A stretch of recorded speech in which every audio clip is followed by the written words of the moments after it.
the Grand Archive of SpireHelm, the world's largest collection of books, tomes, artwork, weaponry, and all manner of artifacts, secluded deep within the great mountain upon which SpireHelm itself is built. An eternal effort to collect all of the information and learning that the world has ever known. An attempt to house every secret within its walls.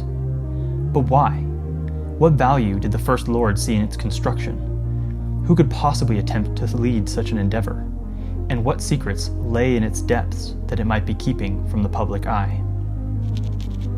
For those of you new to the channel, SpireHelm is a collaborative writing project centered around world building for a retro dark fantasy world. Each of us takes the role of one of the archivist's collectors, bringing knowledge from around the world in the form of records, which in reality can be almost anything, from a spellbook to a hunting journal. The idea here is that the lore is contained within real objects that SpireHelm has to offer. The Discord where we discuss lore and share records is in the description if you're interested in that side of things. In short, we submit these writings to the Grand Archive to draw connections between and to take inspiration from. But for the people of SpireHelm, the archive is different, a location, a mission, an enigma, perhaps. So let's talk about its origins and its inner workings, and see if there isn't something more to this library than meets the eye.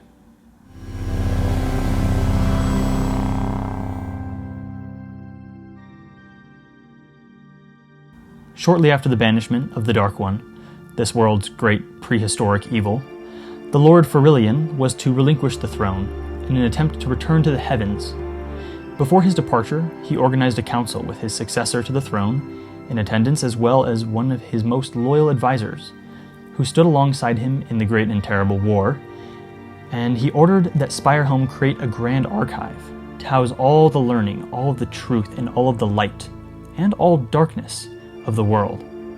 Farillian then ordained his advisor as the Codex Sovereign, granting some of his own immortality to the archivist that he might live through the Age of Light, to lead in the collection of all.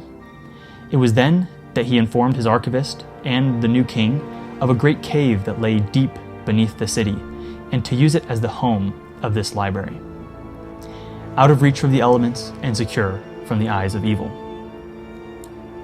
Now, while the new king was still in his youth when he took the throne, the library's construction alone took the better part of a century to construct. By the time it was ready to house the records of the world and have the upper levels open to the public, the king was already dead and his successor on the throne. We can guess that during this transfer of power that the Grand Archivist would have been a candidate for the throne, as he was one of the First Lord's most trusted. If he was ever offered the throne, he likely refused, as to remain stalwart and undeviating from his divine calling. It was at this point in time that the Codex Sovereign forsook his previous identity, donning robes and a hood with a veil covering his face, that no mortal connection might influence his sacred work.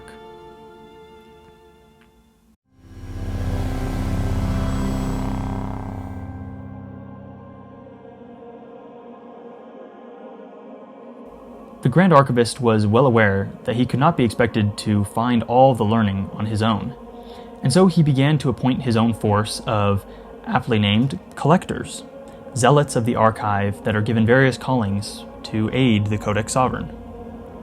The most common of these roles was the Standard Collector. This role was one that any could choose to take upon themselves. Their duty was to, on occasion, travel the shadows of SpireHelm, looking for anything that might not yet reside within the archive.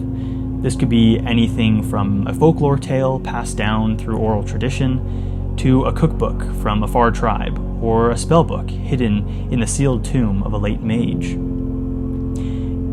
It could often include copying texts from the source, and many times these collectors, or others at the archive, would annotate them, or leave a note at the end with additional information that they learned while collecting.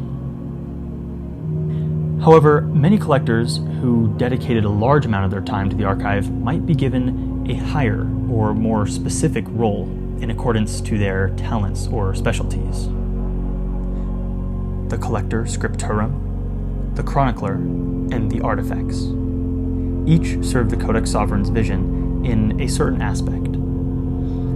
The Collector Scriptorum are bestowed a power to seek the unknown, often leading a group of collectors on their searches across the land, following their new sense to guide them to the unseen. Chroniclers, too, meet with the Grand Archivist and are given power of heightened knowledge.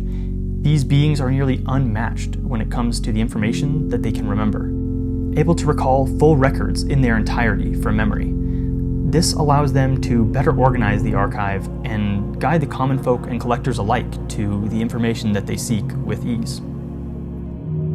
The artifacts, too, like the others, are gifted, though for them with a sense of the arcane, able to discern the history of an object or work of art in their possession with nothing more than their heightened vision. In fact, they have an entire hall of the library where works of art and all manner of magical items are brought forth. They too play an important role in the archive, drawing connections between writings, objects, and the metaphysical. While many of those who desire to further the work of the archive are given these roles, the Codex Sovereign reserves a few roles for only the most faithful, those chosen by the king himself or those who the archivist feels would be chosen by the greater gods.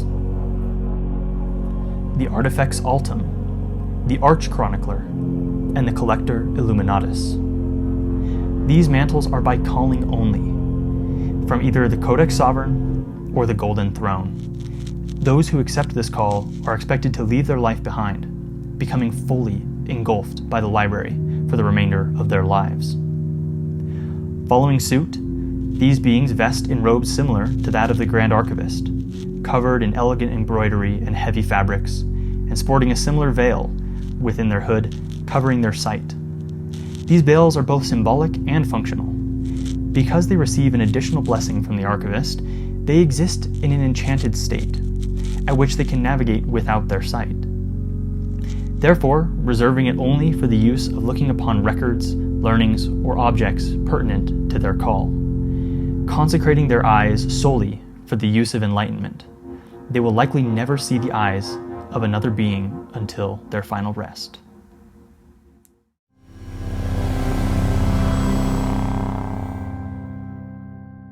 While the main mission of the library is to bring light and learning to those in darkness, the library is not free from hypocrisy. There are parts of the archive that are not accessible to the public eye. You see, the Grand Archive is built into the depths of a massive cave within the great mountain upon which SpireHelm is built. And so, as one might assume, you enter at the top, seeing a series of winding staircases and lifts descending into the depths, lit in some areas by extravagant chandeliers and others with torches and candles, each glowing a brilliant yellow light, echoing the glow of the Golden Throne and the grace of the greater gods. In the upper levels of the archive, one might find basic histories, as well as free information like recipes or building plans. One can expect to encounter collectors studying and chroniclers ready to help those less familiar with the archive to find information that they might need. Additionally, the Hall of Artificers is open for inquiries, paying well for those who are willing to give their special objects to the archive. While it might seem to an outsider that these public parts of the library are nearly endless, there is a point at which one would need special clearance to access. The first section, beyond the general access, is the Libris Electi. This section spans for almost the same depth as the first, accessible to those who hold positions of power, those who are in higher study, mages of the kingdom, and any who have a wax seal of authority. These depths are filled with information that the king deems unsafe for the general public to have access to. Dangerous magic, alchemy, or writings that might threaten the strength of SpireHelm. Due to its secrecy, these levels are often used for meetings for war generals and other councils that want a surety that their communications are not being compromised. Now, almost all of the individuals that know of the archive believe that this section is the last, that the library simply has a public and a restricted section. There is, however, one additional section, much smaller, yet vast in its own right, that is known only to a select few. The Tutus Tenebris, the protected darkness. In an age so focused on light, why would the King's Archive have a section devoted to darkness? This section, like its name would suggest, is sanctioned with the hope of protecting the public from the darkness of the lands. Though the highest callings of the archive are given access to it, they are discouraged from spending any more time in its depths than necessary, worried that it might corrupt the clarity of one's mind. The majority of content within these levels lies within dark tomes of magic, or anthologies with compromising knowledge about history before the Age of Light. Deep within its darkest depths, however, lies a few hallways for enchanted containment, keeping the mystical abilities of objects, weapons, or even entities at bay, suppressed by immense levels of magic that they may never have power again. In the event that an individual outside of clearance is ordered to help with the transport of an object to the depths of Tutus Tenebris, they cannot be allowed to know of its existence, and as such are given to the abyss of the cave, a grim end, dark, but for the protection of the light. So I hope this video has given you a better idea of why the archive was made, how it functions, and at a minimum has inspired you to fill its depths with knowledge, light, or perhaps even darkness. If you're interested in this world and where our creativity will take it, feel free to subscribe, as I'll be posting more videos like this here. And of course, if you've been inspired to write something for the archive, or even if you just have an idea for something, or are curious to see how it works, you are always welcome to join the Discord where all of the magic is really taking place. If there's another topic you'd like covered soon in another video, or something that didn't add up in this video, let me know in the comments below and I'll be sure to check it out. But as always, thanks for watching, happy writing, and I'll see you next time.